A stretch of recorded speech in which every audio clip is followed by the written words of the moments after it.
நீங்க வந்து இங்கே வழிபாடு பண்ணி இங்கே பிரச்சாரத்தை துவங்குறீங்க, அதை பத்தி உங்களுடைய கருத்து? எனக்கு வந்து எங்களுக்கு வந்து ஒன்று நீங்கள் பேசுங்க, இல்லைன்னா நீ பேசுங்க, கேளுங்க. கடந்த காலங்களில் வந்து பார்த்தீங்கன்னா முக்கிய தலைவர்கள் வந்து பிரச்சாரம் பண்ண போகிறாங்க. இப்போ வந்து நீங்கள் தேர்தல் பரப்புரை இங்கே துவங்குறீங்க, அதுக்கான காரணம்? மற்றவர்களுக்கு எப்படியோ, எனக்கு வந்து என் இன இறைவன். இப்போ அதில் எழுதியிருக்கு பாருங்க, எம்மை நம்பினோர் அஞ்சுவதற்கு இல்லைன்ட்டு. அவனை நம்பி தான் இந்த போர்க்களத்துக்கு போகிறோம். மற்றவங்களுக்கு தேர்தல், எங்களுக்கு இது போர். அப்போ அவர்கிட்ட சொல்லிட்டு தானே போகணும். புரியுதுன்னு நினைக்கிறேன். இந்த 2026 தேர்தலில் வந்து உங்களோட பரப்புரை எதை நோக்கி ஒரு முக்கிய கட்டமாக இருக்கும் அப்படின்னு சொல்லுங்கள். நல்ல ஆட்சியை நோக்கி தான் இருக்கும். எங்கள் திருநாட்டில் எங்கள் நல்ல ஆட்சின்னு எங்கள் புரட்சி பாவலன் பாடுறான் பார்த்தீங்களா?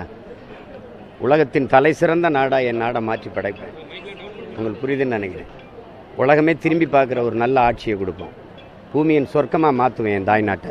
234 தொகுதியிலையும் உங்களோட இதோட பரப்புரை வந்து முன்னெடுக்கப்படுகிறது. நம்ம இன்றிலிருந்து 21ஆம் தேதி வரை, ஏப்ரல் 21 வரை தொடர்ச்சியாக.